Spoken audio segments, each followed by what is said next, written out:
जिस बस्तर में पहले लोग आने से डरते थे, वहां आज विकास का नया मॉडल तैयार हो रहा है। जिस बस्तर में कभी नक्सलियों का खौफ था, आज उसी बस्तर में मध्य क्षेत्रीय परिषद की बैठक कर साफ संदेश दिया गया कि लाल आतंक का अब खात्मा हो चुका है।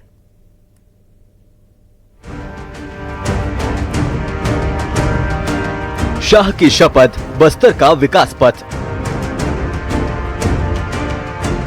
मैं आज यहां खड़ा रहकर सीना तान कर कह सकता हूं कि भारत नक्सल मुक्त हो चुका है। नक्सल मुक्त बस्तर मध्य क्षेत्रीय परिषद की बैठक। शाह का संकल्प पूरा, विकास का मॉडल तैयार।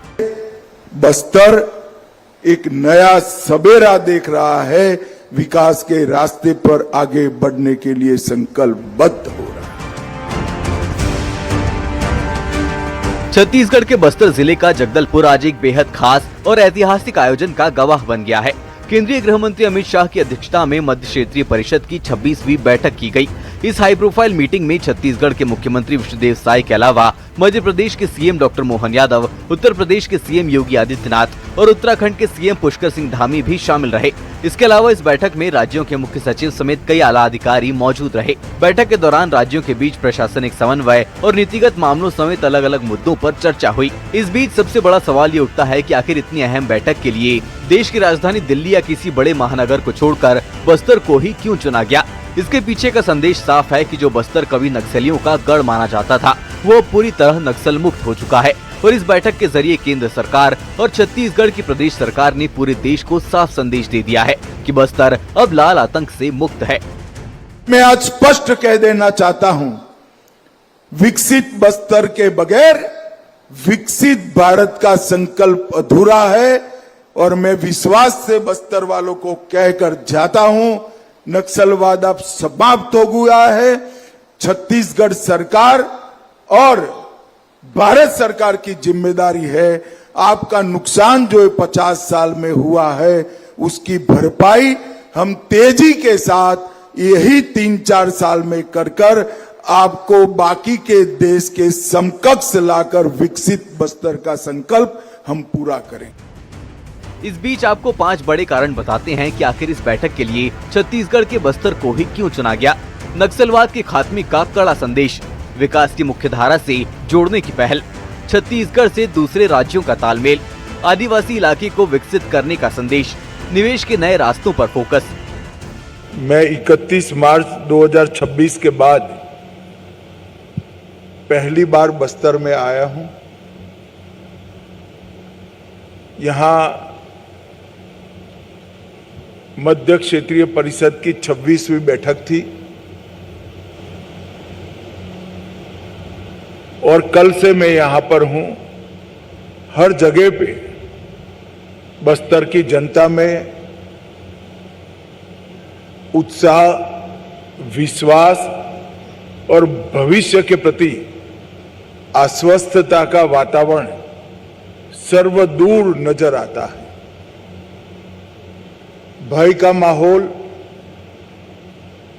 बंदूकों के साए में जीवन जीने का औथार आज समाप्त होकर एक मुक्त सांस पूरा बस्तर ले रहा है। छत्तीसगढ़ की कांग्रेस सरकार ने नक्सल उन्मूलन अभियान में हमारा सहयोग नहीं किया था। 13 दिसंबर 2023 में यहां भाजपा सरकार बनने के तुरंत बाद हमने बस्तर में बचे हुए नक्सलवाद को समाप्त करने के लिए फिर से कवायद की। दूसरी तिथि 24 अगस्त 2024,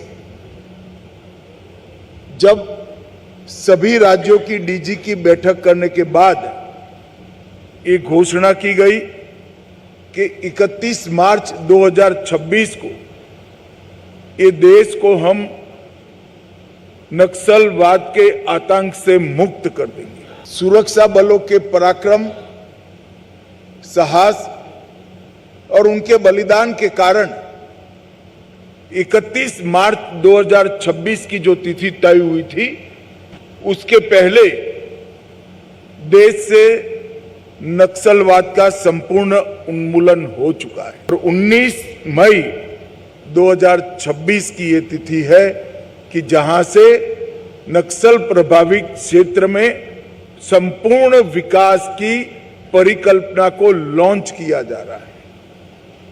कल ही मैंने वीर शहीद गुंडाधुर सेवा डेरा का उद्घाटन किया है। वीर शहीद गुंडाधुर सेवा डेरा एक संकल्पना है।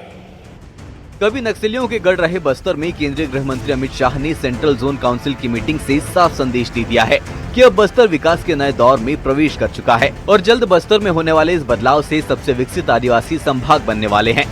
Bureau report, news 18।